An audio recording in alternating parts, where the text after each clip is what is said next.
Gracias por conectarse. Bienvenidos, bienvenidas a esta primera sesión decía, le dice Juan José, los ponenciatorios, ¿no? Una mezcla ahí entre ponencia, conversatorio, una cosa así, medio híbrida, justamente en estos tiempos híbridos. Siempre me acuerdo, hay un cantante de rock urbano que murió en el sismo del 85, que tiene una canción que se llama Tiempos Híbridos, precisamente. Y hablaba Rodrigo, lo recordarán algunos que nos ven. Y él hablaba justo de esos tiempos híbridos porque decía, en los 80s, pues cómo se estaban como apoderando de la cotidianidad del tema como la tecnología, ¿no? Pues todavía era como la televisión, el radio. Yo creo que nunca se imaginó que íbamos a terminar así de tecnologizados, ¿no? O a lo mejor él venía del futuro, tuvo que regresar a su tiempo, ¿no? Durante el sismo. Ya Rodrigo se volvió una leyenda urbana de la Ciudad de México, justo como por todo esto. Y sí, estos tiempos híbridos que nos tienen un poco aquí en este congreso también, o en este encuentro, en esta reunión con ustedes que nos ven y sobre todo con los panelistas, ponentes, colegas que están aquí en la sala de esta sesión y que, pues que nos permite pues, conocer gente de muchas partes del mundo. En ese sentido, el congreso es internacional, no tanto como porque pretendamos ponernos como alguna etiqueta en ese sentido, sino porque realmente hay una oportunidad de conversar desde muchas posturas y muchas realidades distantes, pero que se encuentran, ¿no? Y creo que de eso se va a tratar esta ocasión, las conversaciones y las ponencias, las presentaciones de ustedes que me gustó mucho cómo coincidieron. Yo hasta pensé que se habían puesto de acuerdo porque dije, no puede ser que, que sea tan coincidente, pero quedó perfecto en un panel como donde vamos a platicar, ya lo escucharán quienes nos ven, sobre nosotros, ¿no? En principio de cuentas, que nosotros y nosotras, que estamos en este tema del patrimonio, de la arqueología, de los monumentos y de todos estos avatares que nos unen y bueno, pues fieles a nuestra costumbre en el proyecto, quienes nos están viendo por primera vez, sabrán que tratamos de hacer algo en todos nuestros espacios mucho más libre, mucho menos acartonado, menos riguroso, que de verdad construya una plataforma de confianza, ¿no? De libertad, de camaradería, ¿no? de libertad, sobre todo, para poder hablar, para poder decir, para poder compartir, y eso también tiene que ver con el asunto de los sin gafetes, ¿no? Un poco decía yo ayer en el congreso, en el taller, pues la primera sesión del congreso que fue el taller, que la idea de llamarlo así es un poco desde el nombre, marcar la intención de armar un espacio más horizontal quizás de conversación, ¿no? Ustedes notarán que en este espacio no hay conferencias magistrales, no hay diferencia, digamos, entre quienes pueden presentar y quienes no, o a razón de qué, ¿no? Porque creemos que lo que nos une realmente a todos, ¿no? Y nos tiene como a todos juntos desde todas nuestras posibilidades y oportunidades de desarrollo académico y contextos de vivencia respecto al patrimonio y respecto a lo que es la historia, la arqueología y los temas que nos interesan. Entonces, por ahí que tratamos como desde esa seña, como de esa postura de llamarlo así, ¿no? Sin gafetes, dejar un claro que tratamos de construir un espacio, un evento distinto en términos de otras tradiciones, ¿no? De encuentros o de congresos o de coloquios o como les quieran llamar. Entonces, ahí hago esta aclaración siempre porque ustedes notarán que más que hacer un protocolo de presentación de nuestros queridos panelistas, que yo en todo caso les pediré que si lo deciden y así lo desean, se presenten y un poco platiquen también sobre sí mismos si lo desean, pero si no, creo que de lo que vamos a hablar en sus temas va a ser muy elocuente respecto a de qué se trata, ¿no? De lo que cada quien ha estado investigando y como por qué estamos aquí reunidos para escucharles. Entonces, yo creo que con esto cerraría esta breve introducción también para quienes están conectados se vayan sumando. Y bueno, pues yo creo que podemos empezar en el mismo orden en el que estaba el cartel de inicio, si les parece bien. Está Sam, después creo que es Francisco y al final Virginia, ¿no? Si estamos de acuerdo. Entonces, pues nada, bienvenidos, muchas gracias por estar aquí en el panel número 1, ¿no? El inicio de nuestros ponenciatorios, retículas críticas, mesas de debate o como les quieran llamar, a esto que vamos a hacer aquí en conjunto y que yo estoy seguro que les va a parecer muy interesante. Por ahí, si gustan, comenten en Facebook. Haremos lo posible por dar espacio, aunque vamos a pretender que la conversación entre ustedes, entre los ponentes, sea como un poco la base, digamos, de la sesión. Pero también a lo mejor ustedes mismos pueden después responder algunas cosas en Facebook con más calma y detalle. Pero bueno, pues comenzamos. Sam, ¿listo? ¿Todo en orden? Perfecto, muy bien. Pues creo que toda la parte técnica también ya está. Entonces, pues bienvenidos, muchas gracias. Bienvenidos y bienvenidas. A ver, bueno, primero, ¿todos ven la pantalla? ¿Sí se ve? Ah, perfecto. Bueno, antes que nada quiero aprovechar para saludar y agradecer a Juan, al equipo de ARC Magazine, por haber desarrollado este espacio. Ya es la segunda vez que me ha tocado aquí, pues me ha sido una experiencia muy, muy buena siempre. También aprovecho para saludar a los que nos acompañan, bueno, aquí en el panel y también a través del Facebook y YouTube y los medios. A ver. Bueno, empezamos con una observación sobre las metáforas que se usan para describir la arqueología mexicana después de la Revolución. Más o menos la arqueología de Lina, desde la fundación de Lina hasta la creación de la Secretaría de Cultura, allá por 2017. Muchas veces esas metáforas implican solidez, homogeneidad y oficialismo. Por ejemplo, para Federico Navarrete, quien cito aquí, es un monolito, ¿no? José Luis Lorenzo dice que es un monopolio estatal. Para Luis Vázquez León, que paz descanse, es una leviatán arqueológico, ¿no? Esa tendencia también se nota en las críticas también que se hace de la arqueología de Lina, ¿no? Una arqueología oficial mexicana, como el libro de Manuel Gándara, o una escuela mexicana de arqueología, ¿no? Nombres como si fueran nominalizados. Dicha imagen de solidez y oficialismo sí tiene su respaldo histórico en trabajos conocidos de la historia de la disciplina.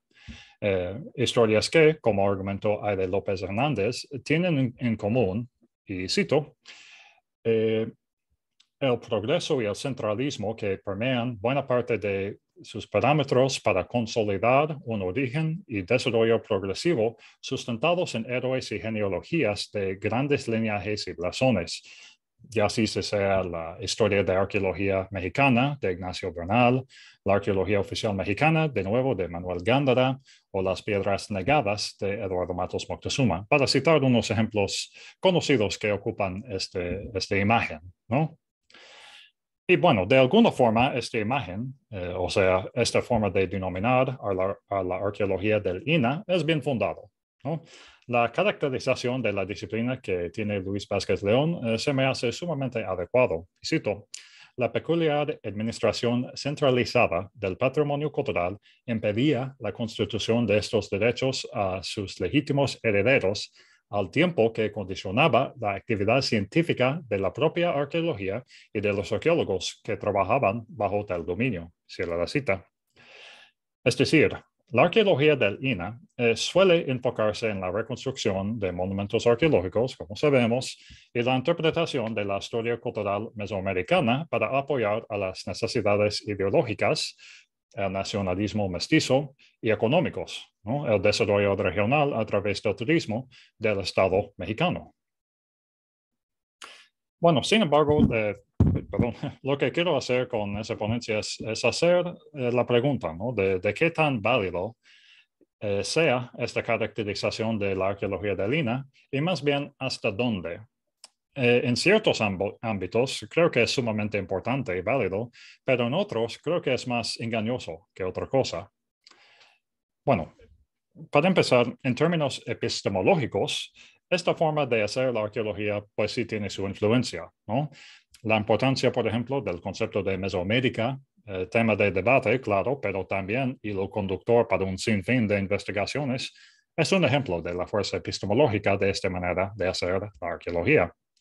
También otras prácticas disciplinares, la excavación estratigráfica, el uso de las fuentes coloniales y así, pues también forman parte de la herencia de Lina, que por su formación de la materia prima, de la inspección de monumentos durante el Porfiriato, la arqueología del Museo Nacional y la Escuela Internacional de Arqueología y Etnología Americana, ¿no? O sea, por todos esos raíces, ¿no? ha tenido esa fuerza. No se me hace exagerado decir que la epistemología de la arqueología de Lina, es decir, su forma de conocer e investigar el pasado, ha sido determinante para el devenir de la arqueología mexicana, pues ya sea en forma de apoyar a esa tendencia o criticarlo también, ¿no? También en términos políticos, esa imagen monolítica también se me hace adecuado, ¿no? El vínculo entre la disciplina arqueológica y el Estado data desde el Porfiriato o antes y sobrevivió en gran medida la Revolución Mexicana y lo que pasó después. La historia de la disciplina, bueno, no carece de ejemplos en los que la arqueología responde a las necesidades del Estado y el Estado determina las actividades de la arqueología y los arqueólogos. Así, por ejemplo, Ignacio Rodríguez García organiza su obra por sexenio, argumentando que después de la presidencia de Adolfo Ruiz Cortines, y cito, la arqueología mexicana adquirirá una dinámica fundamentalmente presidencialista en sus principales intervenciones, cierro la cita. Ahí también otro ejemplo de esa fuerza política. Cabe recordar también que la arqueología mexicana fue un ejemplo fundamental, o sea, fundacional, de la categoría de arqueología nacionalista, propuesta por Bruce Trigger en 1984 y, bueno, ampliamente divulgado después, ¿no? A esas alturas, bien que parece que la arqueología de Lina es uniforme y dominante en términos epistemológicos y políticos, ¿no? Pero aquí quiero hacer dos sugerencias. Primero, quiero sugerir que nos falta mucho para entender el financiamiento de Lina y, bueno, de la arqueología mexicana también. Se puede asumir, por ejemplo, que la importancia ideológica del pasado mesoamericano tiene un presupuesto correspondiente. Desafortunadamente, según los ejemplos que hemos tenido hoy en día, bueno, creo que sugieren que no es así y se me hace que ha sido así también durante el siglo XX. Por ejemplo, para ilustrar, solo de forma rápida, podemos examinar unos presupuestos de proyectos arqueológicos para la zona arqueológica del Tajín. Eso es durante la llamada época dorada de la arqueología mexicana, que según Luis Vázquez León, más o menos entre 1952 y 1964. Y lo que llama la atención aquí, por un parte, es la variedad, ¿no? Por ejemplo, si ustedes ven aquí por 1954, 55, casi no hubo presupuesto para nada. De hecho, el arqueólogo José García Payón, quien excavó en Tajín durante ese tiempo, tuvo que buscar fondos de petróleos mexicanos, de la élite local, de muchos otros lados, porque pues el INA no tenía y no le daba. Cabe preguntar con esta idea, por ejemplo, si tal fue el caso para las demás zonas arqueológicas del país, pero por lo menos sugiere que el poder del llamado Leviatán no se derive de un exceso de fondos, por decirlo así. Por otra parte, quiero sugerir que tampoco sabemos tanto sobre los efectos de la arqueología de Lina a nivel local y a largo plazo. Parece que son bastante variables, ¿no? Por ejemplo, en casos como Mitla, como argumenta Morgan Latham, parece que el poder del INAH es como como lo implican las metáforas, ¿no? Funciona como manera de apropiarse de un pasado milenio, en su caso, para ser un patrimonio nacional mexicano. Sin embargo, en otros casos, este proceso de apropiación nunca fue tan total como se imaginó o como se quiso. Por ejemplo, en el caso de Chichén Itzá, por ejemplo, autores como Lisa Breglia, Quetzil Castañeda, han explorado los otros usos del patrimonio por parte de gente como vendedores, custodios, turistas y otros. En el caso del Tajín, donde concentro mi investigación, yo he argumentado que hay otros procesos, por ejemplo, la desamortización de las tierras comunales durante el porfiriato, el desarrollo de la industria petrolera durante los 30, y así, que tienen que ver con el Estado, pero no en la forma que implica la categoría de arqueología nacionalista, ¿no? Para ir cerrando, para no demorar mucho, quiero sugerir algo sobre la importancia de ver estos partes, digamos, económicos y locales.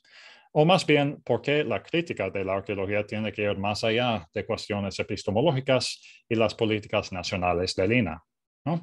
Primero, si no cuestionamos la estabilidad financiera del INAH, perderemos de vista los arqueólogos y los funcionarios que pelearon por el presupuesto necesario para salvaguardar el patrimonio, tanto como los esfuerzos de los guardianes y los custodios, quienes trabajaron y trabajan a pesar de rezagos en el pago, malas condiciones laborales y así. Y segundo, si asumimos el éxito del llamado Leviatán en controlar la narrativa histórica del país, pues también perdemos de vista las historias regionales y locales que existen junto con o a pesar de las historias nacionales divulgadas por el Estado. Bueno, dados los problemas laborales y de vinculación comunitaria que sufre el INAH, que son un tema importante para la arqueología mexicana hoy en día, creo que vale por lo menos investigar, poner en valor y pues entender cómo fueron estas historias para ir entendiendo pues cómo podemos resolver los problemas de la arqueología mexicana en el presente. Gracias. Muy bien, muchas gracias, Sam. Pues creo que pensaba un poco como justo empezar con esta postura de Sam para ir construyendo como esta plataforma, ¿no? Como un estado de la cuestión quizás, ¿no? De cómo va por ahí. Y a lo mejor en ese mismo sentido, Francisco nos tendrá también algo que decir al respecto. Entonces, si estás listo, igual pasamos también a tu participación. Por ahí que hemos tenido algunos como inconvenientes en la transmisión de Facebook y YouTube, pero seguimos acá, seguimos transmitiendo, así que si se les desconecta la transmisión o algo, vuélvanse a meter a la página y seguramente ya lo habremos como refrescado la interfaz y esto y lo pueden seguir viendo, así que no desesperen, no se preocupen, vuélvanse a meter y seguramente ya estamos otra vez transmitiendo. Entonces, tú me dices, ¿listo, Francisco? Sí, Muy bien. Pues muchas gracias. Problemas. Bienvenido. A ustedes, y bueno, antes que nada, pues nuevamente pues, agradecer a Arqueopatías por organizar este segundo momento que pues, ya poco a poco empieza como a marcar un tema interesante de cuestionarse más allá sin ese yugo de pronto académico o normativo o político, sino que pues ahora sí como que dijéramos, este es nuestro paño de lágrimas y ya por lo menos ayuda a lo que bien dice el dicho, una ayudadita y pues a seguir. Entonces, yo soy Francisco Casado, yo soy arquitecto y maestro en conservación de bienes culturales inmuebles y vengo, pues un poco creo que sumamente interesante quizás conectarlo con lo que ya había puesto en la mesa Sam. Y aquí una parte de lo que yo estaba empezando a revisar es justo esa frase incómoda que de repente nos toca escuchar siempre, que es hacer las cosas por amor al arte, ¿no? pero en este caso es hacer a lo contrario. Vamos a buscar matar el amor al arte. Entonces, voy comenzando. Y para ello quiero referirme a Donna Haraway, porque en uno de sus recientes intervenciones hizo una participación en bueno, hicieron un documental sobre ella y su trabajo, y justo tiene un título muy interesante que se llama Narrativas para sobrevivir, bueno, cuentos para sobrevivir como la naturaleza, era algo así. Y me pareció muy importante e interesante retomarla por una cuestión que dice. Toda la situación, y es casi siempre todo el ritmo de lo que ha sido su obra y su modo de abordar los temas y los objetos, es por las cuestiones de la narrativa. Entonces, si nos abocamos un poco en ese concepto, una narrativa pues nos va a... Ay, perdón. Una narración nos va a hablar pues de varios elementos, ¿no? Un espacio, un tiempo, personajes, argumentos y sobre todo un elemento que va a ser el que coordina todas estas partes y presenta ante pues el público, ¿no? Entonces, nosotros, ya sean arqueólogos, restauradores, arquitectos, etcétera, que dedicamos este tiempo y vida, sobre todo a la conservación del patrimonio cultural, pues casi siempre nos prevemos que estamos dentro de la esfera de los personajes. Pero, y tener en cuenta que el patrimonio cultural está dentro de toda la narración, es parte de todo. Tiene una multiplicidad de vetas donde se incrustan en cada uno de estos aspectos. Pero entonces, ¿cuál es aquí la situación? ¿Dónde deberíamos estar nosotros también como mediadores, como estos puntos de intermediarios entre lo que serían los bienes culturales y el público y la parte administrativa, política, etcétera? Pues nosotros deberíamos estar un poco más ubicados en la parte del narrador, no tanto solo como los personajes. Entonces, ¿por qué no estamos ahí? Esa es ahí una de las primeras como preguntas a ir abocando. Y bueno, así como comentaba, pues hay un devenir siempre en la historia que nos ayuda a entender justo pues hacia dónde, de dónde fueron surgiendo varias cosas. Y pues bueno, no es de extrañarnos que el tema del patrimonio cultural siempre ha sido parte de todo el desarrollo de la vida humana. Siempre ha estado ahí presente, aunque es casi hasta el siglo XIX en el que empieza a ganar este concepto de llamarse patrimonio cultural y de empezar a plantearse esta idea de decirle, tal vez necesita o merece estar un poco más cuidado, ¿no? Ya tomarlo como un objeto de estudio.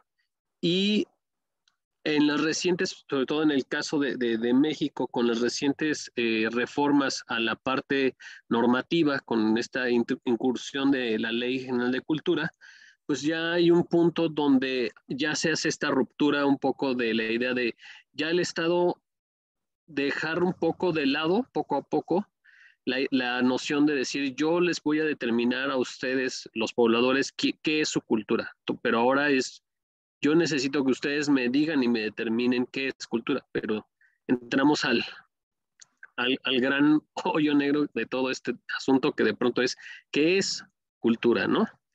Entonces, 200 años no creo que son todavía lo suficientemente amplios para poder sacar como conclusiones de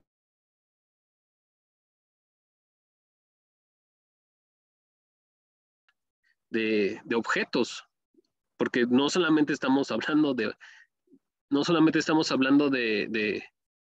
objetos de manufactura humana, sino que también cuestiones naturales eh, y ya incluso intangibles o a escalas muchísimo más vastas como el territorio, el paisaje, etcétera. Entonces, aquí tenemos justo uno de los primeros pues, puntos que nos han limitado en todo esto, pues es considerar que la cultura está dentro del rubro del entretenimiento, ¿no? Del rubro del ocio de cierta manera, pero visto desde ese lado como pues de la diversión, de cierto aleccionamiento, pero no tanto como una cuestión educativa. Entonces, esto lo ha limitado no solamente en esta cuestión de, pues, como decía Sam, de parte de un poco de considerar los recursos, y en medida en que no se ha podido dar cuenta que el tema de la cultura abarca más allá de otros puntos, es cuando tendríamos una noción importante a destacar. Entonces, pasando a este otro punto, tendríamos que también hacernos un replanteamiento de qué es y qué no es, ¿no? ¿Qué es el arte es igual a la cultura? ¿Son cosas distintas? ¿Qué es o qué no es el arte, la cultura? ¿Quién la hace? ¿Cómo la hace? ¿Para qué la hace? Sobre todo. O sea, esas cuestiones de pronto que de pronto uno incluso hasta se pregunta cuando sale de la licenciatura o del posgrado, que es este momento de blackout, donde ya no sabes ni por qué hiciste lo que hiciste. Estamos justo también ahorita empezando a encontrarnos en este momento. Por ello, se me hace muy importante comenzar a sembrar este tipo de preguntas para poder dar cuenta de varios aspectos importantes. Entonces, haciendo una revisión un poco no cercana a lo teórico de conservación o especializado, sino más, por ejemplo, en este caso, hacia la literatura. Lo que es arte y cultura, de cierta manera, se pueden identificar tres aspectos, que es el tema del placer, el planteamiento del ontológico y el tema de la presencia.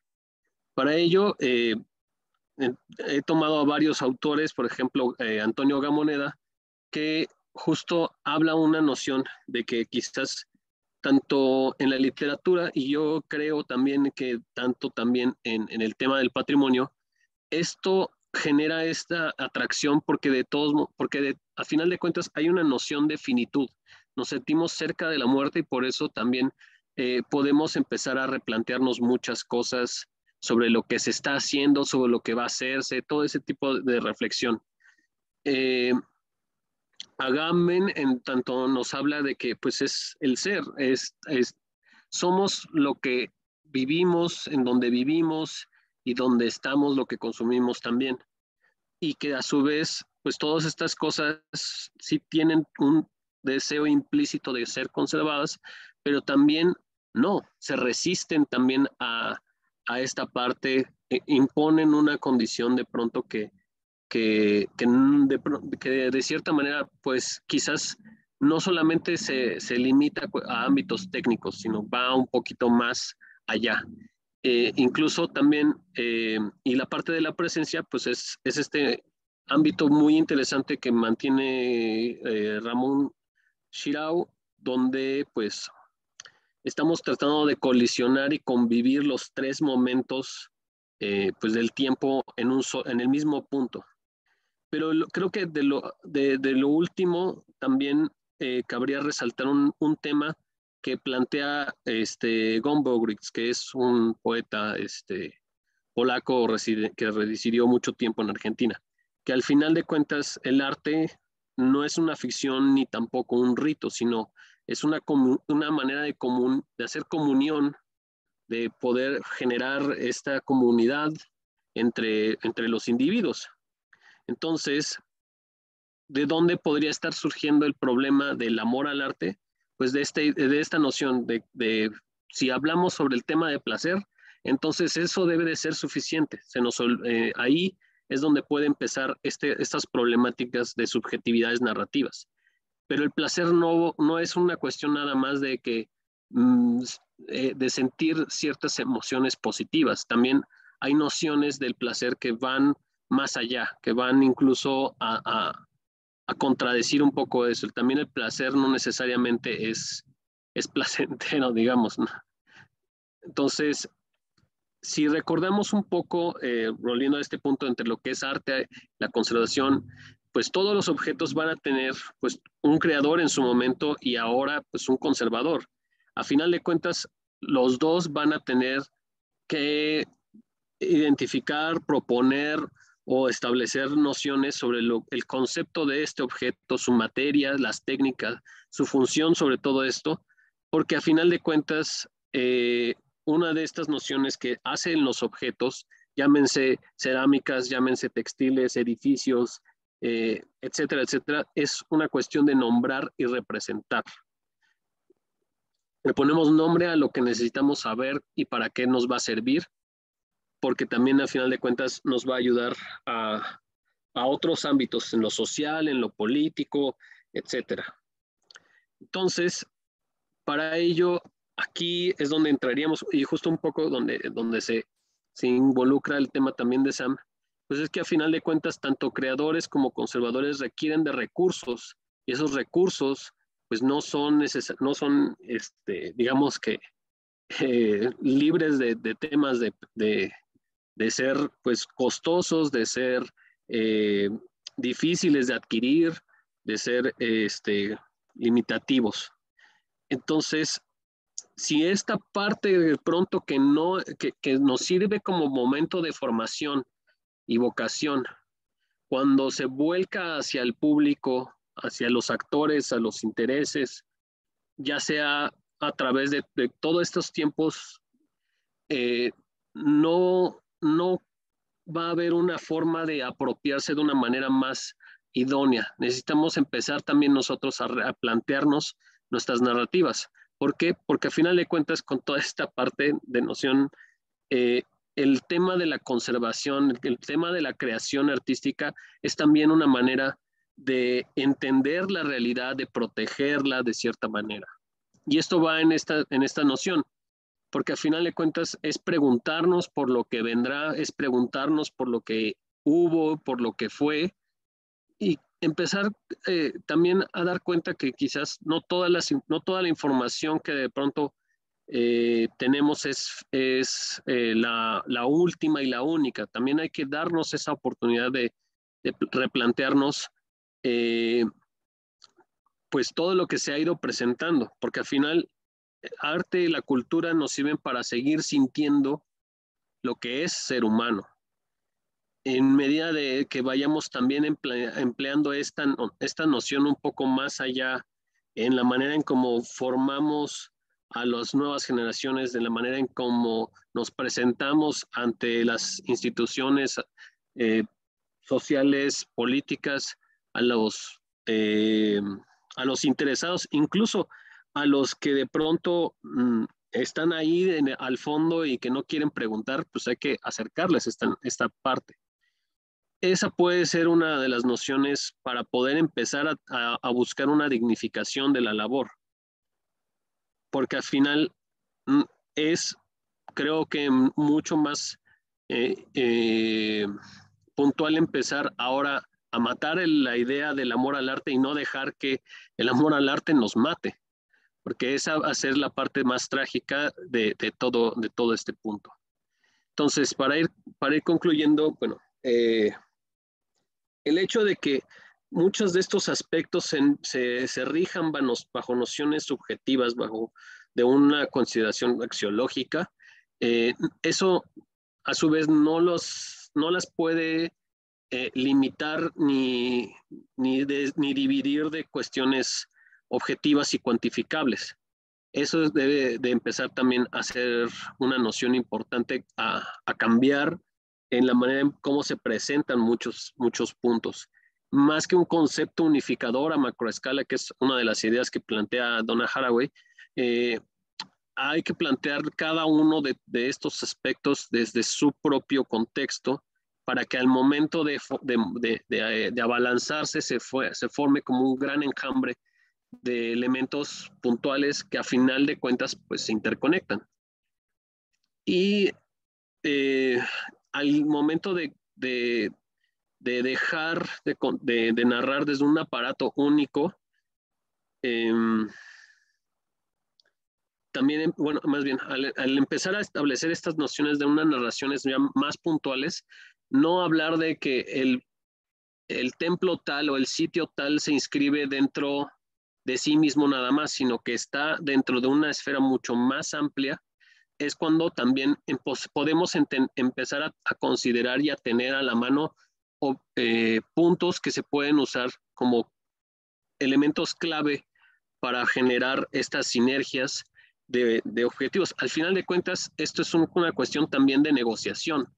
Hay que también empezar a entender esa parte, porque a medida de que se intente reconfigurar esa manera y los medios de cómo narrarlo, puede ser muy importante en la manera en cómo afecta tanto a los individuos en los espacios sociales. Y para ello, pues, unas nociones que quisiera dejar ahí como en la mesa para la discusión son estas 5 puntos. El primero, pues, es que hay que darle cuenta que se debe de recuperar la dimensión humana del arte. Esta es una idea de en el momento en que lo humanicemos, se puede valorar desde otro punto de vista. No tanto como decir de que es una manera de cómo darle ciertas excusas de que, pues, bueno, es que lo hicieron humanos y puede fallar.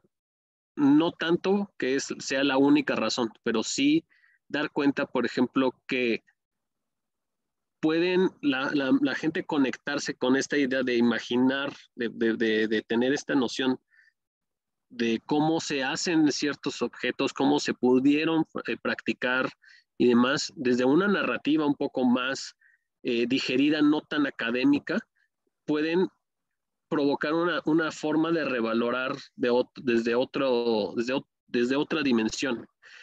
Otro de los puntos es desmitificar, pues, que solo cierto tipo de arte y ciertos artistas son los únicos que pueden ser valiosos. Esto se extiende tanto a lo contemporáneo como a la conservación. Y eso es parte también de lo que habla de pronto todo. Ya estamos en un momento en que quizás podríamos pensar que hay una cierta madurez humana de hablar ya de estos aspectos más en lo general, ya no de la idea de un vencedor y un vencido, o uno mejor y uno peor, sino dar cuenta que existen todos estos grandes estratos al mismo tiempo conviviendo en un entorno. Poner en práctica la multipertenencia del arte como medio efectivo para incentivar el desarrollo humano y su sostenibilidad es lo que punto, dar cuenta que los espacios culturales también tienen una noción no solo por la parte cultural, sino que pueden abrirse y permear hacia otros aspectos de, pues, necesidades actuales que vienen, por ejemplo, descritos en los objetivos del desarrollo sostenible de la Agenda 2030. Democratizar los medios, soportes y formatos de información sobre las obras para una verdadera apropiación universal. Pues también esta ideología de la hibridización de la información puede ser una de las grandes herramientas que quizás tenemos hoy en día. Y en el último punto, pues evidenciar tanto como difusión como divulgación las narrativas específicas para cada público inscrito en torno a cada obra.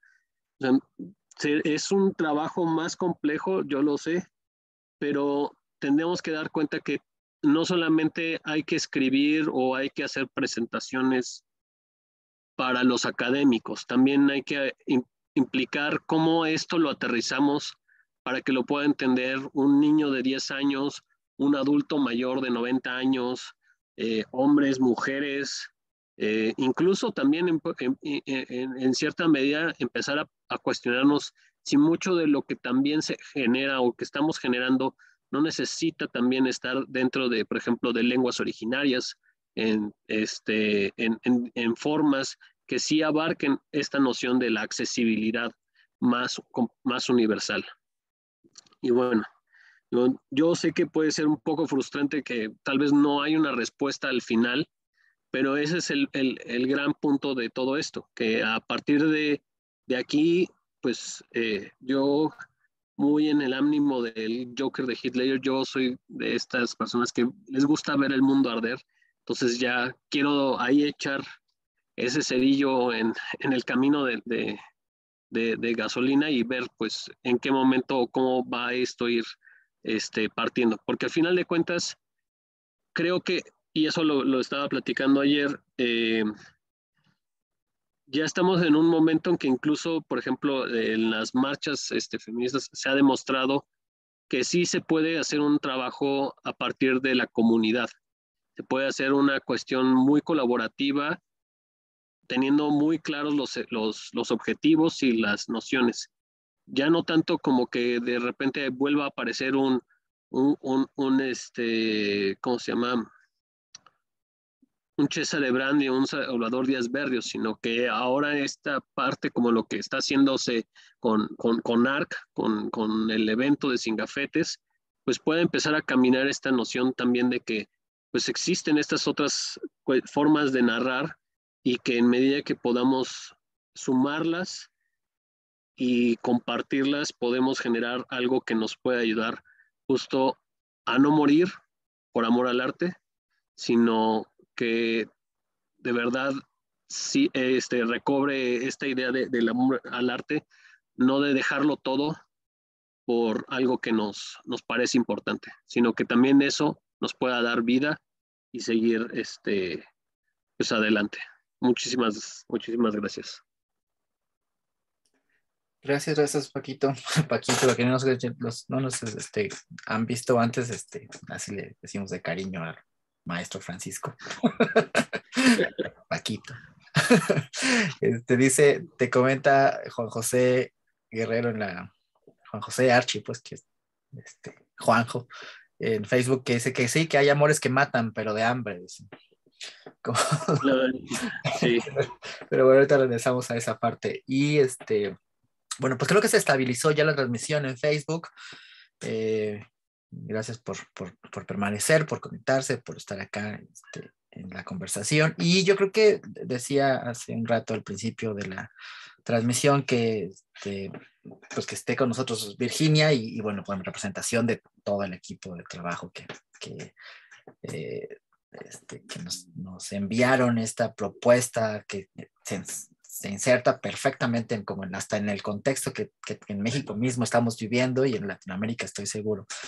Y que a lo mejor va a quizás a darnos un poco de tristeza en el sentido de, bueno, quizás es una mala condición, pero yo estoy seguro que justo Virginia lo dice, ya la vieron reaccionar, hay alternativas, ¿no? Y a lo mejor por ahí es que vamos a caminar en esta misma conversación, ¿no? Creo que por ahí va a estar. Sí. Entonces, bueno, yo no me adelanto más bien te doy la bienvenida. Muchísimas gracias por estar aquí, por conectarte ya un poquito más tarde de aquel lado. Y bueno, pues te escuchamos con todo gusto.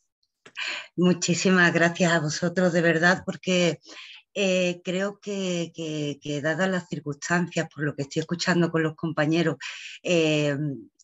tenemos muchos puntos de común, ¿no? en la problemática de las profesiones relacionadas con el mundo cultural y principalmente aquí en España con la arqueología como profesión. Entonces he visto que los compañeros han expuesto cosas muy interesantes y que coincidimos en algunos puntos, porque creo que estamos en un momento de inflexión, ¿no? profesional, una retrospección, en un momento de revisión y en un momento de intentar saber dónde estamos y a dónde queremos llegar. Y dicho esto, entro con mi presentación.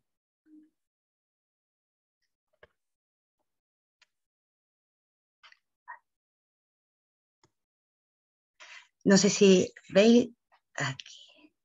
Sí, ya se ve perfecto. Perfecto, estupendo. Pues soy Virginia Pinto y soy historiadora, arqueóloga, especialista en gestión, pero lo que sea da igual. Aquí estoy como portavoz de la PEPA, lo que agradezco a mis compañeros, y sobre todo como compañera de profesión de vosotros.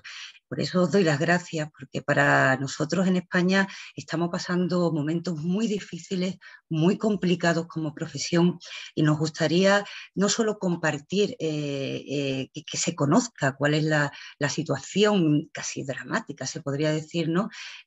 Por la que atraviesa la profesión en España, sino que queremos conocer cómo funcionan en otros países, queremos saber qué puntos de unión, como decía antes, tenemos y de qué manera podemos evaluar la situación y poder elegir caminos, ¿no? O sea, por eso insisto nuevamente en las gracias.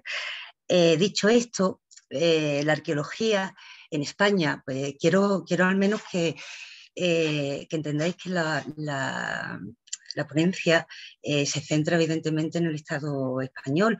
Por tanto, si alguna vez se me olvida comentar o lo que sea, no olvidéis, porque quizás muchas de las cosas que yo diga aquí pueden no ser coincidentes con lo que ocurre en México, ¿no? O en otros países. Pero en España en concreto la arqueología tiene un problema, y es que es una profesión absolutamente, una profesión disgregada, y ahí ha estado o radica, ¿no? Un problema de raíz. ¿Por qué esta disgregación? ¿Cuáles son las causas? Pues entendemos, y en vistas de los diferentes encuentros, la revisión de bibliografías y demás, hemos encontrado que las causas se deben principalmente a que la arqueología como tal es una profesión nueva entre comillas, porque como disciplina es una disciplina que viene de antiguo, evidentemente, pero en el Estado español empieza a organizarse como profesión a partir de la reestructuración del Estado tras la caída, o sea, tras el fin de la dictadura, y con la nueva reorganización estatal en comunidades autónomas. ¿Qué es lo que empieza a ocurrir? Pues que empiezan a surgir una serie de legislaciones de ámbito autonómico y ámbito estatal, que se van desarrollando y multiplicándose a lo largo de este tiempo. ¿Y qué acaba ocurriendo? Pues que si esto comienza prácticamente en los años 80-90, estamos en el 2021 y es una profesión con una regulación legislativa impresionante, pero sin que se haya hecho lo más importante, que es el reconocimiento profesional de la profesión de arqueología. Aquí en España no está reconocida como profesión, cuidado, y aquí empiezan los grandes males. Segundo punto que hemos puesto, las crisis económicas. Vamos a ver, nosotros en España nos organizamos los arqueólogos en dos grandes grupos, ¿no? Que podría ser, por un lado, los arqueólogos que pertenecen o bien a una administración o bien a las universidades, con un salario, con una protección, con capacidad de pedir subvenciones, etc. Pero son un 10%. El problema está en que el 90% de la profesión somos trabajadores autónomos, con todo lo que ello implica. Es decir, búscate la vida.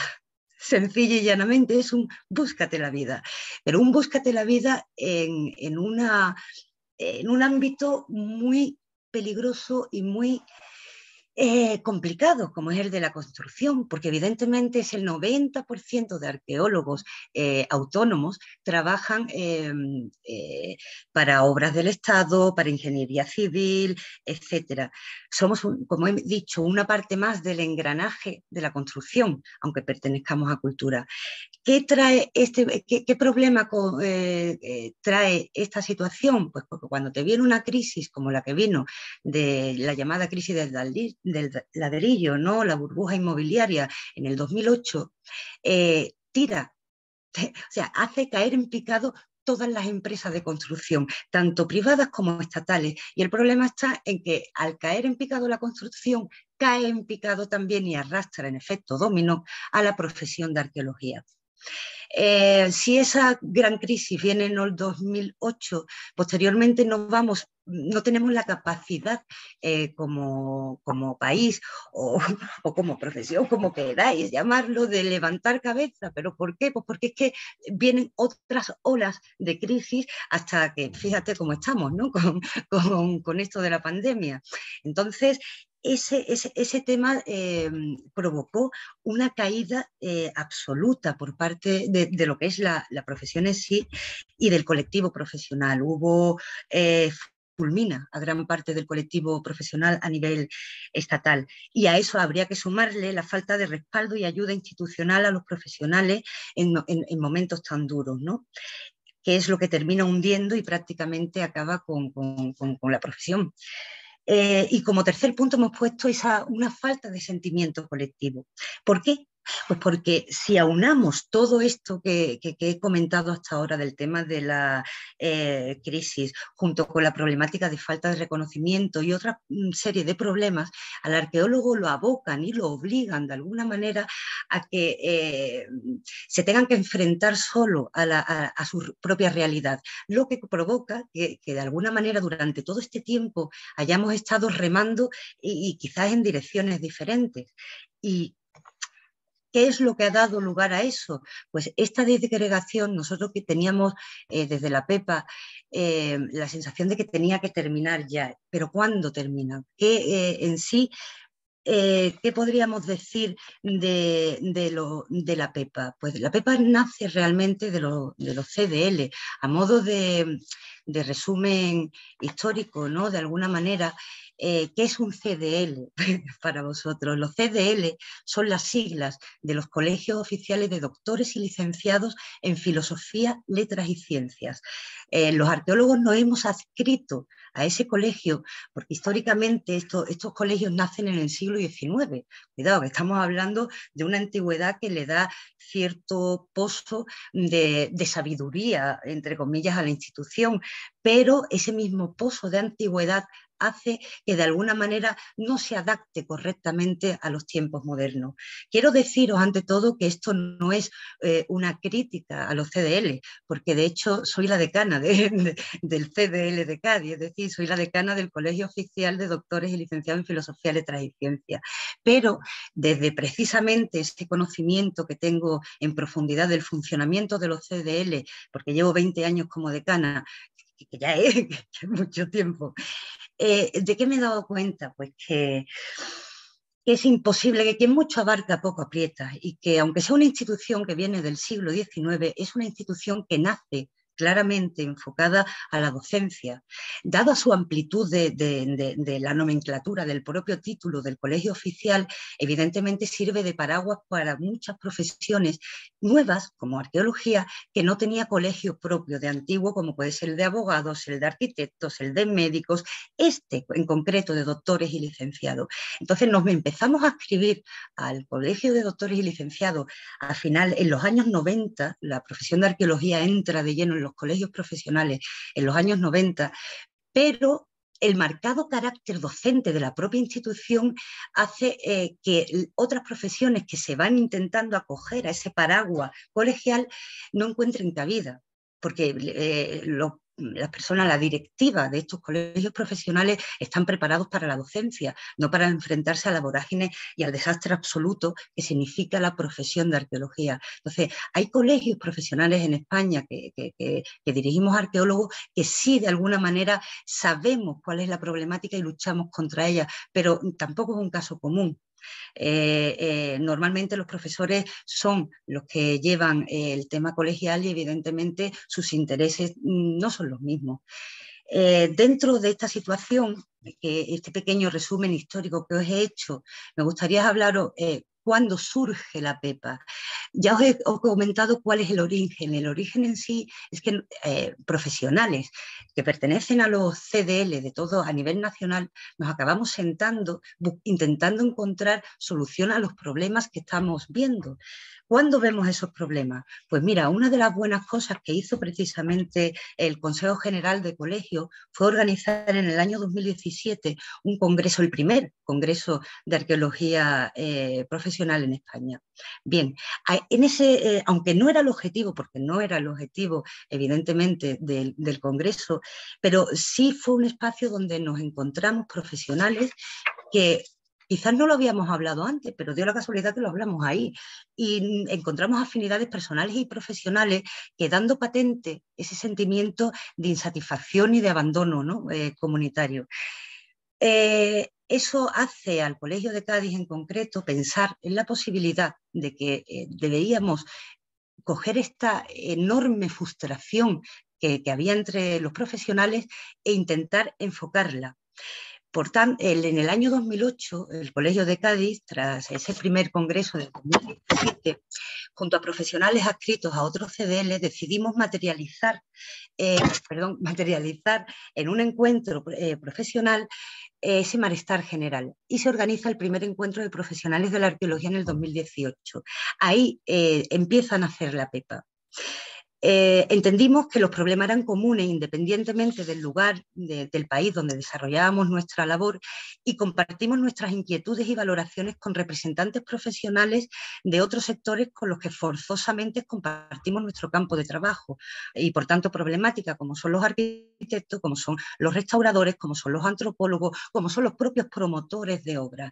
Y ese encuentro que hicimos en el 2018 estaba muy en la línea de gafetes, porque por eso creo que podemos, que hemos amoldado, ¿no?, a esta situación también, porque queríamos huir absolutamente de cualquier tipo de academicismo y de personalismos, sino que nos sentáramos para entender que la problemática era la misma. Nos conocimos en persona, empatizamos y sentimos que unidos a nivel nacional podíamos provocar un cambio. De este modo, tras 200 años y haciendo un guiño histórico a nuestra primera constitución, que le llamamos la PEPA, surge por segunda vez en Cádiz con el mismo tinte reivindicativo, liberal y de mejora de los profesionales y la sociedad.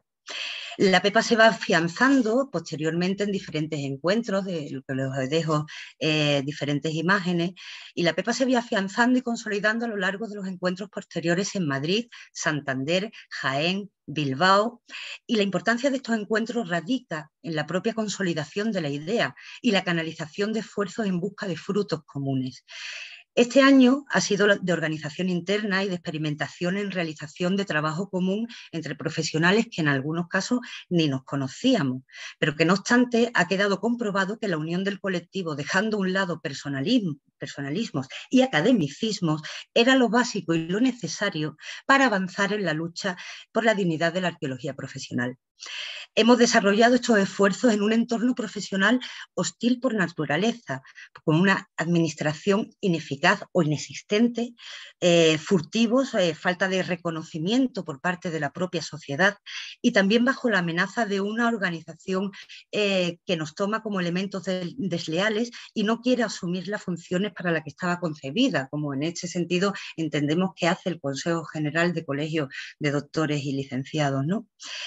Subsanados los procedimientos burocráticos, que siempre son lentos, nos enfrentaremos a un escenario real en el que debemos organizarnos para ser un referente atrayente en la defensa de la profesión. Si seguimos avanzando, vamos a llegar al porqué.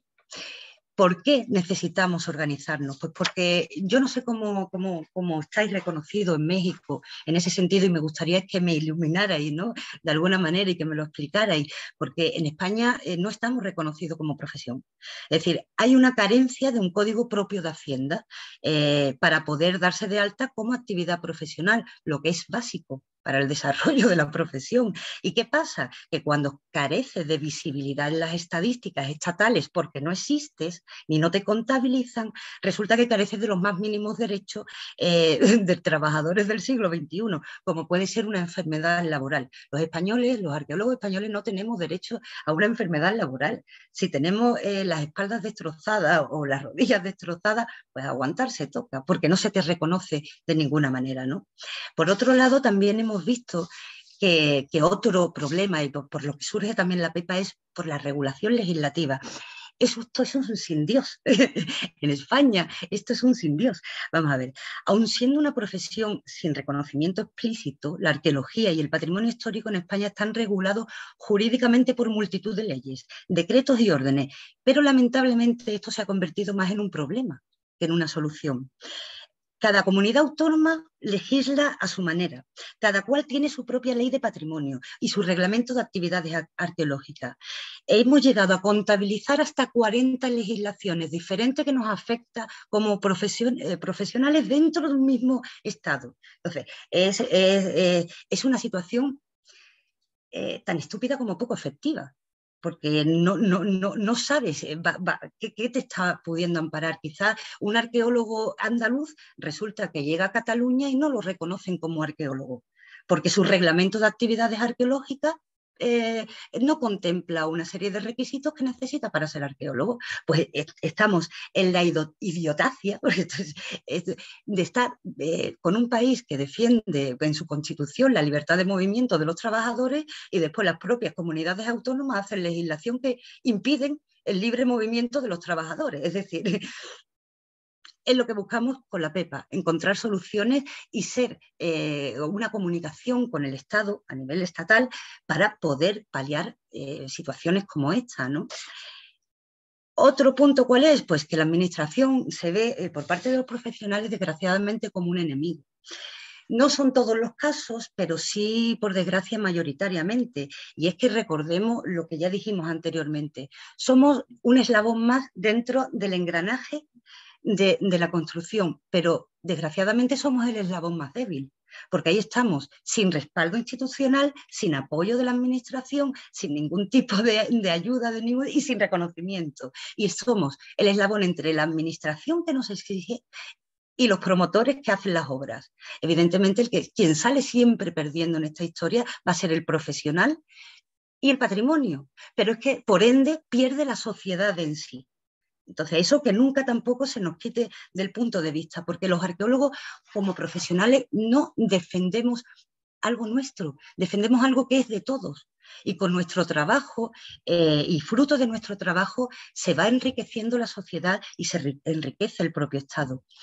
Y por último, comentar por qué también surge la PEPA. Pues porque es una cuestión de espacio, ¿no? De alguna manera llamamos cuestión de espacio a aquellos ámbitos donde la voz del profesional de la arqueología es silenciada, ya sea de forma consciente o inconsciente, pero nos roban nuestra voz.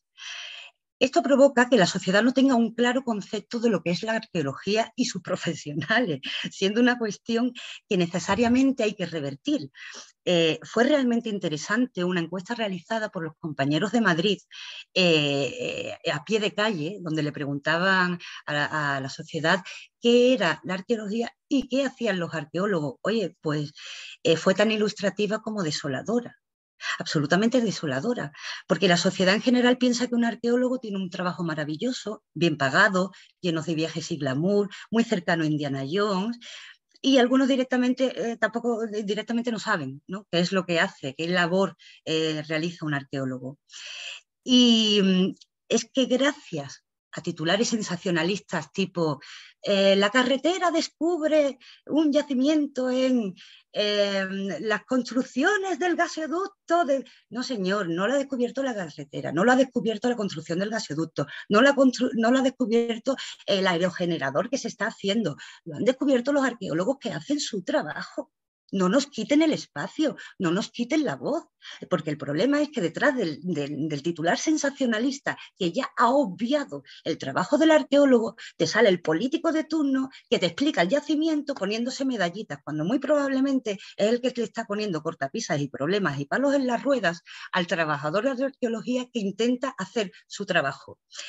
¿Quién más pulula por ahí quitándonos voz?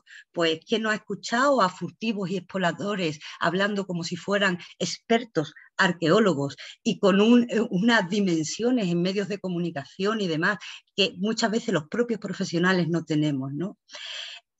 Bueno, pues entre medio de todos estos expertos de arqueología, entre políticos, entre titulares de periódicos, entre toda esta fauna, se nos ha ido quitando voz y visibilidad, llegando en ocasiones a ser amenazados por la propia administración cuando hablamos. Cuidado que es grave, pero ocurre y ha ocurrido. Nos han querido condenar al silencio, pero porque quizás nuestras voces están cargadas de razón y conocimiento, algo muy incómodo en los tiempos que corren. Por último, me gustaría simplemente daros las gracias, compañeros y compañeras de México, porque esto que hemos planteado realmente no quiero que se vea como un grito de lamento, ¿no? Esto es el inicio de algo maravilloso, de verdad. estamos muy esperanzados y pensamos que la Pepa es el inicio de algo maravilloso, porque creo que ha llegado nuestro, como decíamos al principio, ¿no? Ha llegado nuestro propio momento de puesta en valor. O sea, ha llegado el momento de revisarnos, ha llegado el momento de querer saber de dónde estamos, de a dónde queremos llegar, de marcarnos objetivos, de marcarnos unas pautas y de seguir hacia adelante. Quiero terminar diciendo que no olvidemos nunca que los arqueólogos y las arqueólogas ejercemos una actividad que enriquece al Estado y al conjunto de los ciudadanos, no solo intelectual y científicamente, sino que además, fruto de nuestro trabajo, se recuperan bienes de carácter histórico arqueológico que aumentan el haber económico y patrimonial de los estados donde trabajamos. También decir que la arqueología es la más humana de la ciencia y la más científica de las humanidades, que somos profesionales muy cualificados y muy polifacéticos y sobre todo que debemos estar unidos por la dignidad profesional. Y para ello, en esa unión, como siempre le digo a mis compañeros, somos legión y cada vez debemos de ser más. Nuevamente, gracias por permitir presentarnos y permitir conoceros, que nos conozcáis y sobre todo el desarrollo de vuestra profesión, ¿no? En vuestro maravilloso país. Muchas gracias nuevamente. No, al contrario, Virginia, gracias. Pues yo creo que hay muchísimos puntos de encuentro, no solo entre las profesiones en España y en México, sino entre sus presentaciones, entre sus trabajos, y que por aquí Juan José, que está haciendo como una especie de moderación a distancia, una cosa ahí un poco justo híbrida, ¿no? Nos encanta esta idea de lo presencial, virtual y este asunto del traslado a la nueva normalidad y bueno, por aquí yo creo que voy a leer lo que dice Juan José, pero en realidad lo que creo es que podemos a lo mejor conversar sobre estos puntos de encuentro, ¿no? Que creo que por ahí puede ir. Yo no sé, se me hace que yo presiento que Sam tiene algo que plantear por ahí respecto a esta similitud y diferencias que hay entre lo que nos platica Virginia y lo que tú has podido identificar de esta idea de la arqueología institucional en México. Es que creo que la diferencia, solo pondré esto ahí en la conversación, fundamental entre la forma en la que se hace la arqueología en España y en México, es que la arqueología en México es institucional, es dura, es monolítica, ¿no? Al menos de tradición, pero siento que el camino que se está siguiendo es más a un modelo parecido a lo que en España ha pasado durante un buen tiempo, en muchos ámbitos. Muchas de las cosas que tú decías como cotidianidad de la profesión allá son cosas que aquí se están viendo cada vez más, es decir, lo monolítico de la institución, el INAH en México se va rompiendo, pero en ese sentido, ¿no? Se va fragmentando en ese sentido. Y yo ahí más bien, quizás Sam podría como comentarnos algo respecto a esta idea de ese leviatán, ¿no? Arqueológico que está en México y que pareciera una especie de Big Brother que observa todo, pero que hay cosas que se le escapan y que se le escapan a lo mejor en un sentido quizás no tan positivo a veces, ¿no? No sé, Sam, ¿cómo lo ves? Sí, bueno, antes que nada aprovecho para felicitar a los compañeros y también me acuerdo que se me olvidó presentarme a mí. Perdón, no quise ser como arrogante, pero mi nombre es Samuel Holly Klein, soy antropólogo, quien se cree historiador luego. Vivo en Estados Unidos, mi trabajo de campo siempre está ahí en México y toca temas precisamente de la historia de la arqueología. Pero la verdad me surgieron como dos cosas. Primero, aunque no es mi campo de estudio exacto, se me hace que de hecho también hay la situación de la arqueología aquí en Estados Unidos. También es un poco parecido. O sea, esa cuestión de la precariedad, por decirlo así, por decirlo así mejor, es problema aquí en Estados Unidos también. Desafortunadamente veo una situación bastante común, bueno, con otras causas, otros efectos, pero el hecho de que la arqueología sigue mal pagado, con tradiciones, con situaciones laborales malas para la mayoría, Pues también es cierto aquí en Estados Unidos. Hay pocos que tienen los trabajos buenos, los plazas de las universidades, ¿no? Entonces, a mí me va a interesar preguntar luego, pues, ¿qué esfuerzos internacionales se puede desarrollar, ¿no? Para tratar con ese problema? Pero por otra parte, con la cuestión de la INA, del INA, sí creo que vale comentar un poco más, igual nada más para que sea a fondo. Bueno, según yo, por lo menos, quién soy yo luego para estar comentando de esas cosas en esa mesa, pero según lo que se ha escrito más o menos sobre el INA, el INA y la arqueología en México sí tiene de alguna forma la ventaja de haber tenido el respaldo del Estado mexicano desde hace, por lo menos desde 1880, más o menos, cuando se funda por primera vez una institución federal, o sea, a nivel nacional, para salvaguardar al patrimonio cultural del país, ¿no? Y a pesar de los trastornos de la Revolución Mexicana, 1910, pues el control estatal de la arqueología sigue siendo fuerte, ¿no? Y la verdad sigue fuerte durante todo el siglo XX, ¿no? Hay ciertos cambios interinstitucionales luego, pero el control estatal control estatal quiere decir en este caso que hay legislación, ¿no? Que da al INA las facultades para supervisar casi toda la arqueología del país, ¿no? Y ha sido hasta, bueno, dependiendo en quién se cita, ¿no? Que hasta hace poco, que con las tendencias de las reformas neoliberales, bueno, que por lo que escucho va pegando fuerte en España, pues también ha estado repercutiendo de alguna forma en el INA, ¿no? Pero otra diferencia que veo también es la cuestión de los sindicatos en el INA, ¿no? Por bueno o por malo sí hay, ¿no? Hay trabajadores de los trabajadores que tienen bases, o sea, que tienen plazas que son sindicalizados, pues sí, han luchado en varias formas contra los recortes para el INA. Y por lo que escucho, esa cuestión de organización, reconocimiento sindical, o sea, parece que es más complicado en España, ¿no? O más bien no hay. Ese es el problema, que no hay. Y lo sé porque se acaba de crear, fíjate, como sindicato existían otros a lo largo de la geografía española, pero sin actividad apenas, ¿no? Me consta que ahora se ha creado tanto en Valencia como en Madrid por parte de una facción de la CNT, va por ahí el sindicato. De hecho, en Cádiz también estamos en contacto para poder crear un sindicato aquí también que de alguna manera pueda gestionar junto con Madrid y Valencia a nivel nacional ya convenios y demás, pero sí, realmente al no reconocerse como profesión, esto es prácticamente un campo sin vallar. No tenemos sindicatos que escriban.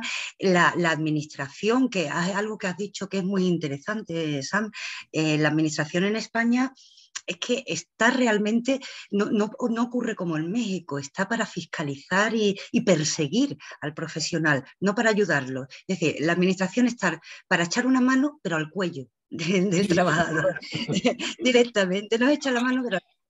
Entonces, claro, ahí radica ¿no? El problema, porque como ciudadanos pagamos una administración. Os voy a contar así, a bote pronto, un caso muy particular que estamos luchando, por ejemplo, desde el CDL de Cádiz, ¿no? Porque me toca como decana hacerlo y así lo hago.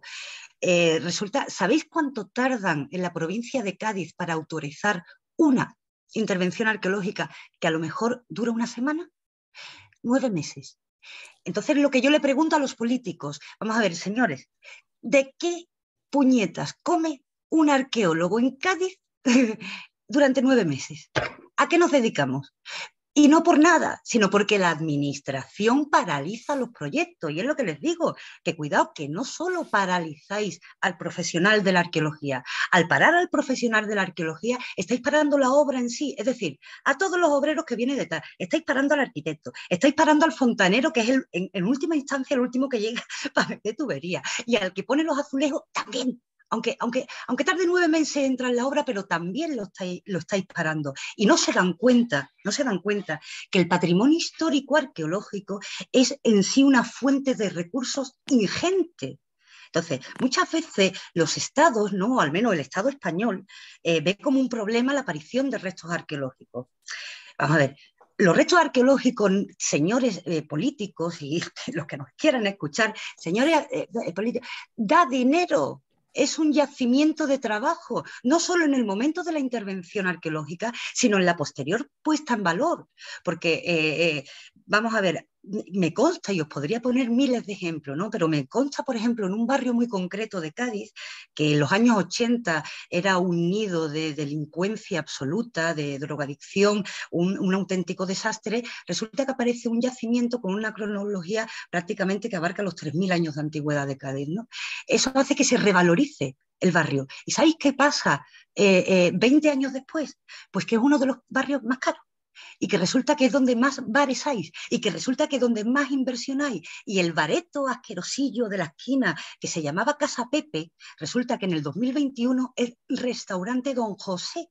Entonces, eso es lo que tienen que entender los políticos, que la arqueología y el valor de la arqueología es que desarrolla un tejido productivo alrededor de la puesta en valor de yacimientos y de la apuesta por parte de la administración en invertir en patrimonio y en arqueología. Eso es lo que no se terminan de dar cuenta. Y esa es la frustración de los profesionales, que viéndolo tan claro, nadie nos escucha.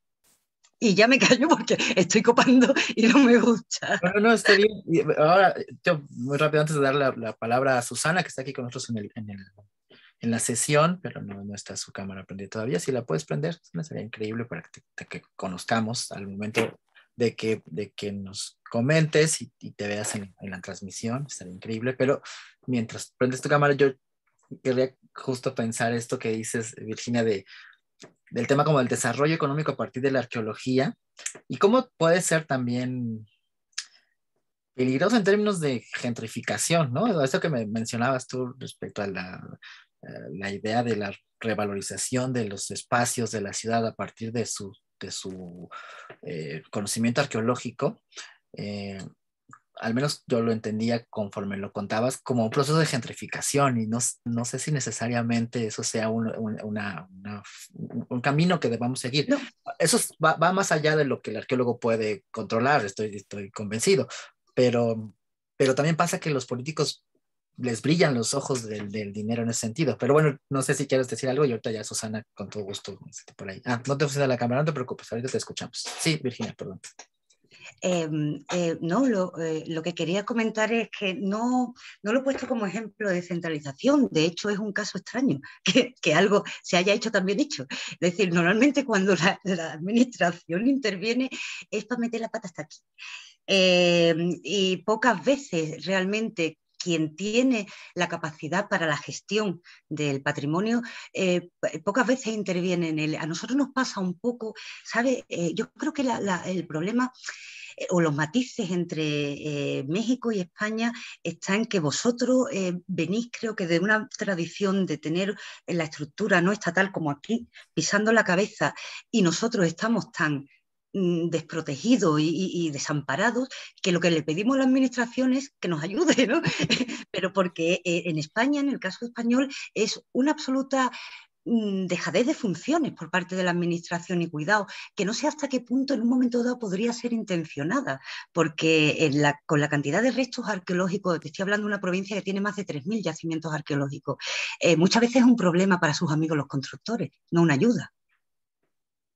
Sí, claro, claro. Susana, adelante. Muy buenas noches. Bueno, aquí en España, buenas noches a todos. Yo soy también arqueóloga, soy Susana del Rivero, soy compañera de Virginia en la PEPA, no desde la primera reunión, desde la segunda. Bien, pero ahí estamos en el proceso también. Bueno, yo solamente una matización a lo que ha estado comentando Cristina.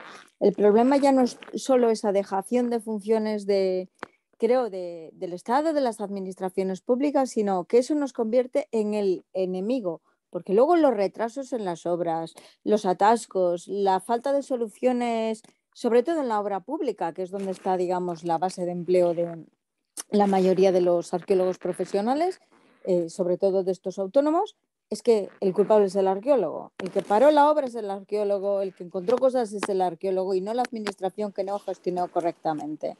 Mira, allí hay una cosa muy básica en la Ley de Patrimonio de España, en la más generalista, y es que un tanto por ciento de todas las obras públicas obligatoriamente tiene que dedicarse a seguimiento y control arqueológico.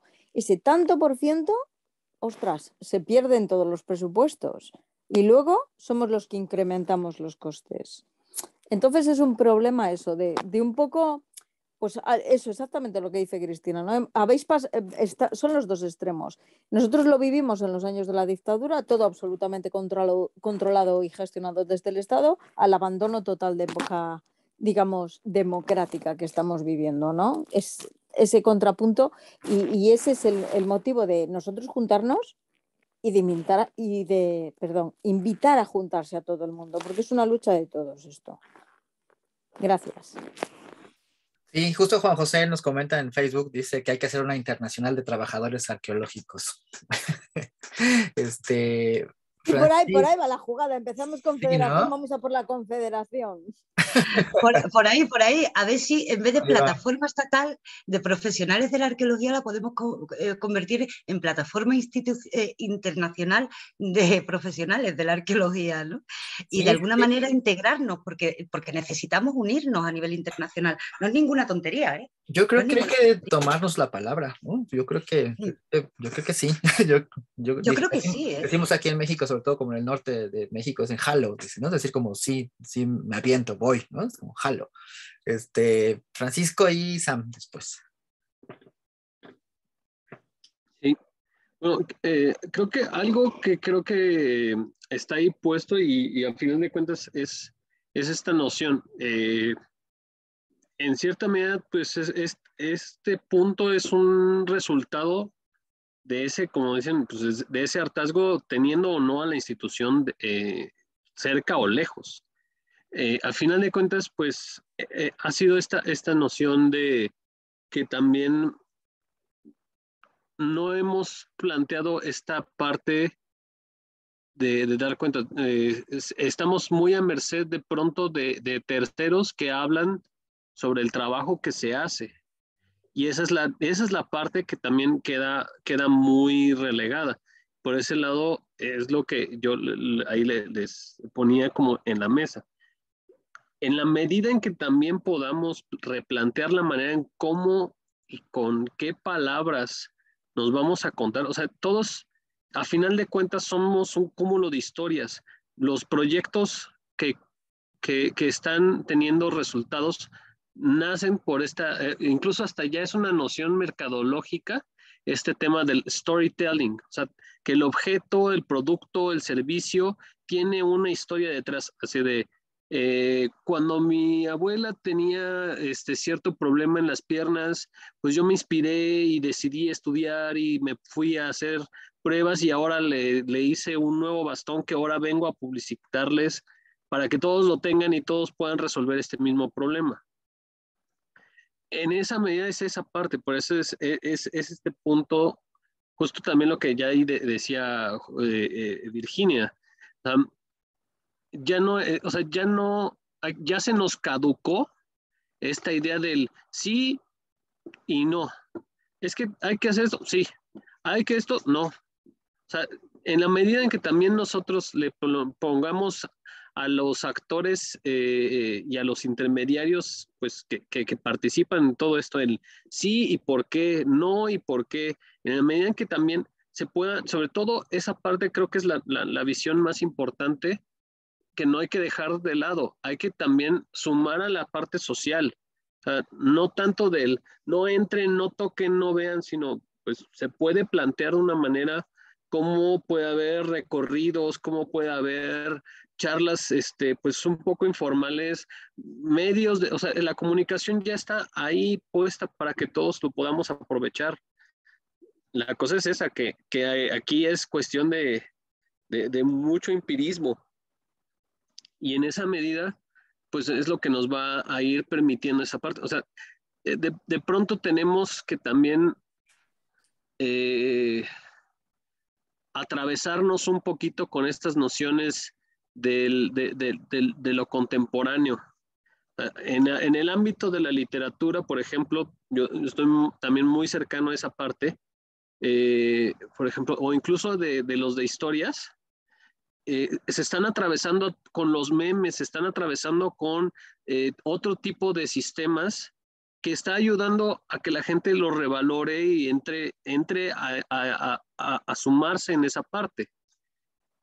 En esa medida puede estar ahí una pauta. Entre más sumemos a la gente, entre más también así, no necesitamos a los periodistas, no necesitamos a otras partes que quizás siempre han sido un punto en contra. Si no quieren participar, se puede tomar como muy por otro lado, pero también empezar a plantear, esta es también nuestra verdad y también está presente y puede ser interpretable para todo el público. Ahí al final el público va a ser el que decidirá si el arqueólogo, si el restaurador, si el arquitecto, si el político es el bueno o es el malo.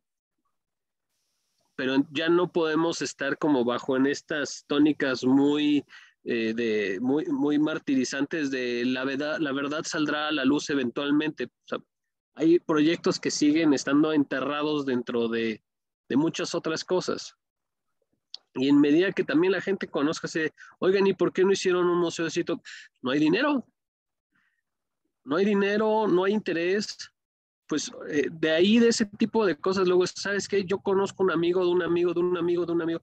La teoría esta de los 6 grados de separación puede juntarse para un punto de donde exista alguien. O sea, a final de cuentas es eso. No hay que ser tampoco tan inocentes. Bien como decía Virginia, hay que darnos esa oportunidad de decir, pues sí, o sea, yo puedo ofrecer, el espacio ofrece ciertos tipos de beneficios. Hay que ligar esa parte, ya no es tanto de, solo hay que hacer espacios culturales, no, también ha habido proyectos que no necesariamente son espacios culturales que están funcionando y que están permitiendo que se haga una revalorización, una reapropiación de los restos arqueológicos, históricos, artísticos, los que ustedes quieran, pero está en esa parte que ya no es nada más tiene que ser solamente un museo y ya.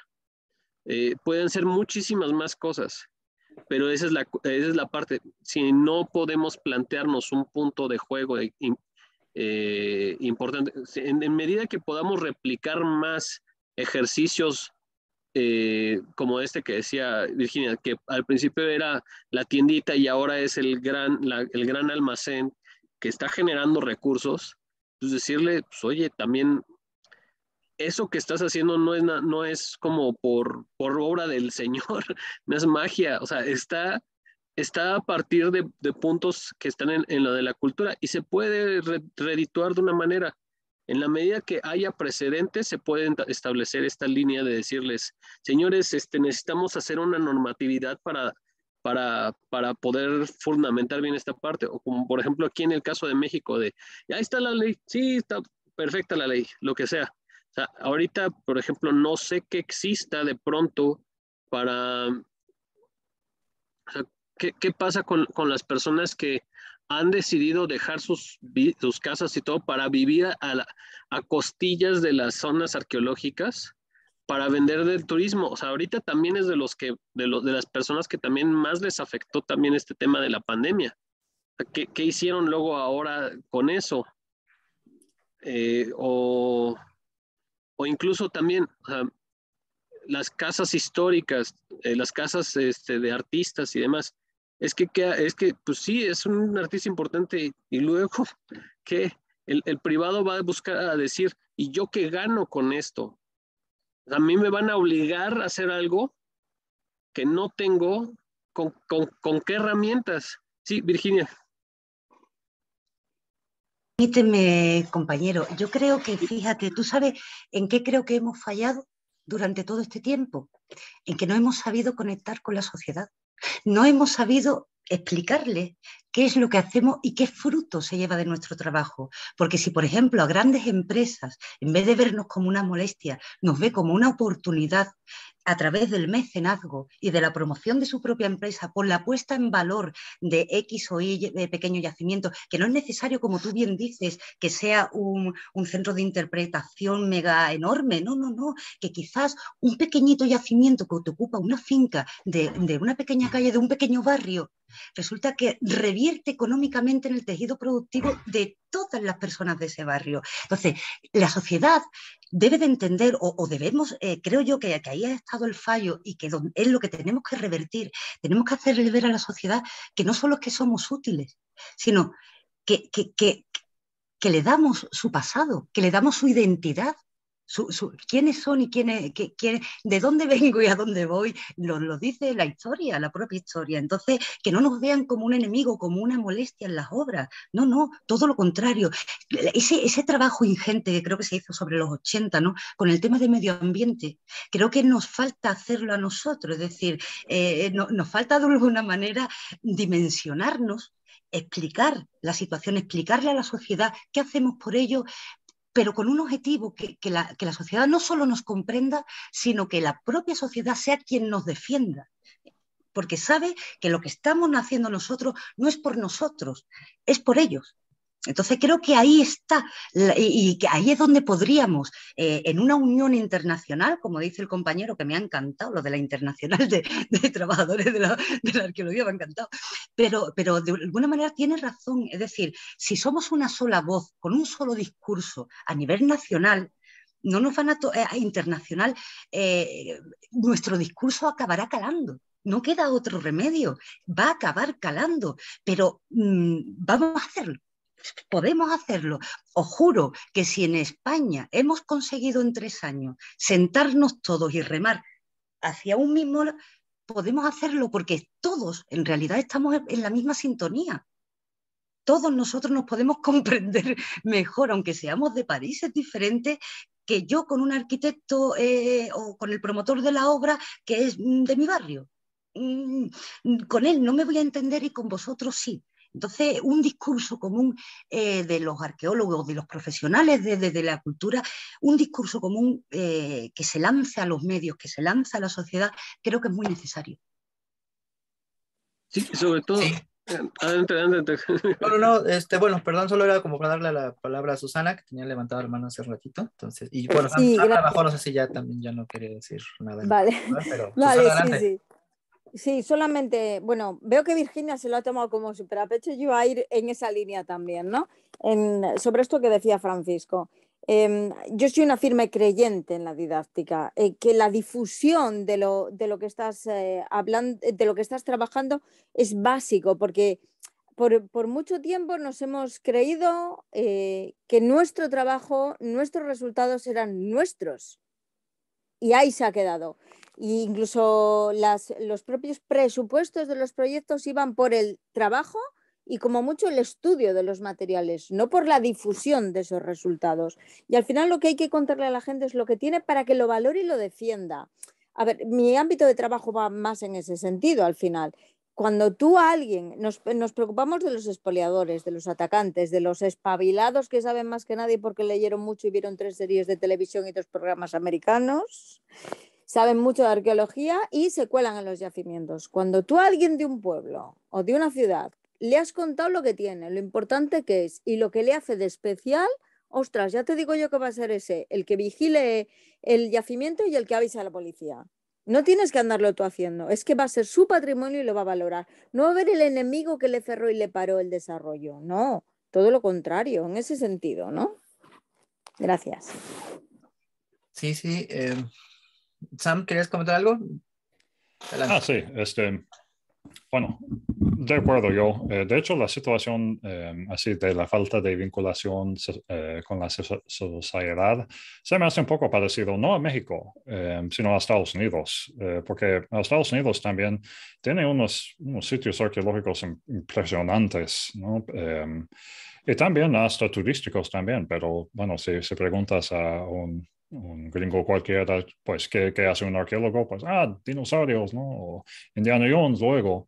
Fíjate que nunca me topé con esa problemática en México. Creo que quizás un legado del nacionalismo mestizo que se desarrolló después de la Revolución es que, bueno, por lo que veo, hay una conciencia quizás bastante fuerte de de la importancia del México antiguo.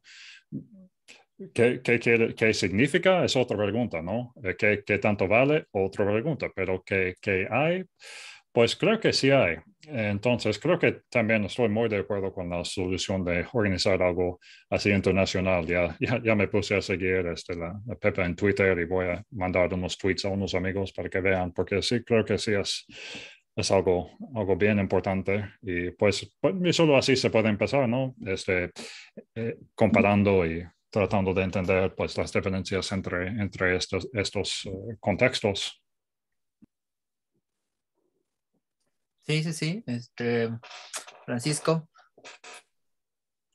Ahí sería, ahí justo como para esta parte, aquí en México, en parte sí se tiene, pero también hay un miedo hacia estas es parte de los profesionistas o las instituciones, porque por eso también en ciertos sitios, porque me ha tocado ahorita pues también verlo, es como de, oigan, es que no digan nada, no saquen nada, porque como hay un poder de la parte cultural, institucional, también hay este tema y hay una parte que es lo que también se necesita en ese punto. O sea, también las instituciones se deben de desmitificar de estas partes. O sea, sí ha habido casos, pero no es que todo el tiempo esté ahí expuesto el de que si se entera que, no sé, quieres sembrar tomates en tu casa y encontraste una pieza arqueológica, de repente así como este video va a caer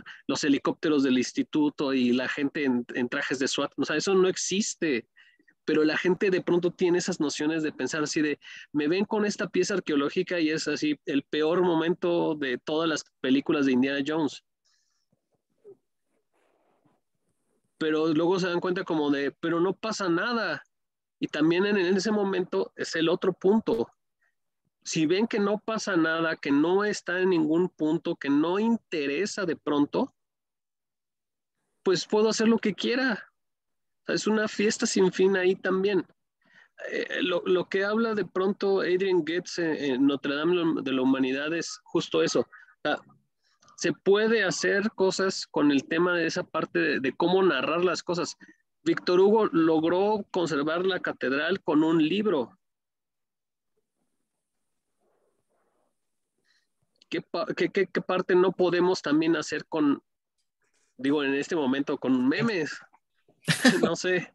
O sea, Pues no sé, dice con memes, es interesante el tema de las narrativas que planteabas hace un rato, y a mí me gusta, lo saben quienes me conocen, ¿no? Me gusta mucho el tema de la narrativa y siempre poco que se conectan estos dos temas cuando hablamos de las problemáticas de la profesión y del gremio. Me gusta decir el gremio porque, y creo que también por eso es que evito plantear como los currículums de cuando vamos a conversar, porque creo que eso ayuda justo a que no haya barreras como a priori respecto a lo que vamos a decir, ¿no? O sea, como que hay algo en lo que todos tenemos en común, porque por eso estamos acá, y entonces, sin esas como, ¿no? Como límites disciplinares que se ponen a veces desde un principio, nos da oportunidad de permear realmente. Entonces, en estas conversaciones que compartimos, ¿no? Todos los que estamos en estos temas del patrimonio y sus variantes o su estudio, llegamos al punto en el que es importante el vínculo con la sociedad y la manera en la que se comunican estas cosas, ¿no? Se comunica lo que hacemos y se comunica su importancia. Y ahí es donde entra este tema quizás de las narrativas, ¿no? Como de la manera en la que se comunican, pero yo creo que entonces ahí es una serpiente que se muerde la cola, porque entonces la manera en la que comunicamos tiene que ver con capacidad que tengamos de formar una unidad. No una unidad en el discurso, sino una unidad en lo que queremos conseguir con las narrativas que se construyan. Es decir, yo creo que también puede ser un error que tengamos una idea fija de lo que hay que decir, ¿no? Respecto a la historia y la arqueología, el patrimonio en general, sino que quizás lo que tenemos que construir es una plataforma de unidad internacional, gremial, ¿no? Quizás justo que atraviese la idea de la profesión, ¿no? Sino quienes nos dedicamos a estos temas estemos unidos y en conjunto construyamos esas narrativas, ¿no? En plural. Creo que allí es como este camino, o sea, es esa espiral, ese al que tenemos que meternos, ¿no? Y pareciera que, yo lo trato siempre como de poner en imágenes, que estamos como rondando alrededor de ese gran tema, ¿no?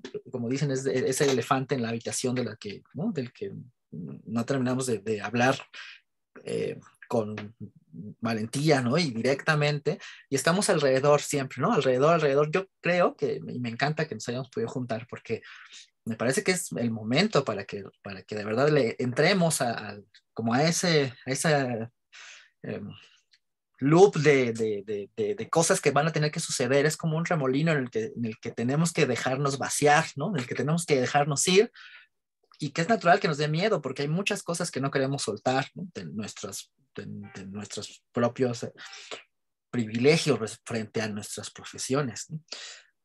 Y creo que ahí es donde tenemos que construir la ruptura. Me gusta mucho esto que ustedes han estado diciendo, porque creo que va para allá, e insisto, creo que sí vale la pena que nos tomemos en serio la propuesta de construir una colectiva amplia, ¿no?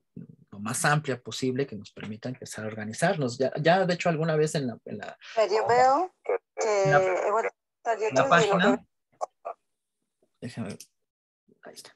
En la página alguien comentaba, justo un chico estudiante de arqueología que está entrando en los primeros semestres aquí en México, y él se preguntaba con todas estas notas que ponemos respecto a lo que pasa en México respecto a la conservación, y decía, ¿por qué los arqueólogos no se organizan para poder cuidar estas cosas, ¿no? Y él decía, ¿por qué no hay un colegio de arqueólogos en México? ¿Por qué no hay como una organización que lo haga, ¿no? Porque no hay un como tipo, el de los médicos, ¿no? El de una COFEPRIS de los médicos, como una COFEPRIS. No, el juramento de Hipocrático. Porque no hay un juramento. Bueno, en México la ley federal tendría que ser como una especie de juramento hipocrático. En realidad ahí te dice la ley federal qué es lo que tienes que hacer, ¿no? Pero es que nadie... Nada más que hay una cosa, el tema del juramento hipocrático sí considera y se ha ido actualizando con el tiempo. O sea, no es el mismo que se escribió y que recitó Hipócrates en la Grecia antigua. Se ha ido reconfigurando porque incluso existen mesas de diálogo sobre éticas médicas. Uh-huh. Si eso se puede hacer en el cuerpo humano, ¿por qué no lo podemos hacer en el cuerpo cultural de la humanidad? Imagínate la que liamos. Totalmente de acuerdo, compañeros, sí. Yo creo que ya estamos y tenemos que estar en eso, ¿no? O sea, por ahí que me encanta la idea que este primer panel haya planteado estos principios, ¿no? Porque creo que de ahí podemos partir, y esa era la intención de que estuviéramos aquí como en el inicio del Congreso, con esta perspectiva.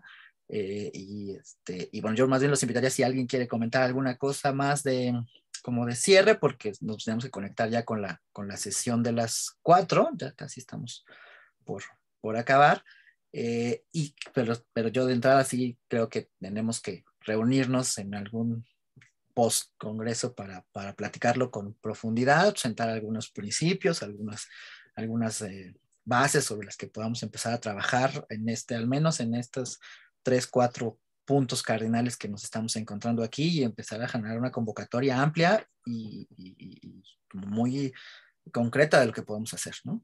Así, bueno, pues contad con la Pepa para todo, porque creo que es necesario y ha llegado el momento. Estamos en el momento, en la coyuntura en la que, por alineación planetaria, no sé por qué, pero todos los profesionales a todos los niveles estamos llegando a la misma conclusión. Así que aprovechemos la sinergia y vayamos a hecho. Contar con la Pepa para todo lo que necesitéis y que cada vez se vayan sumando más compañeros.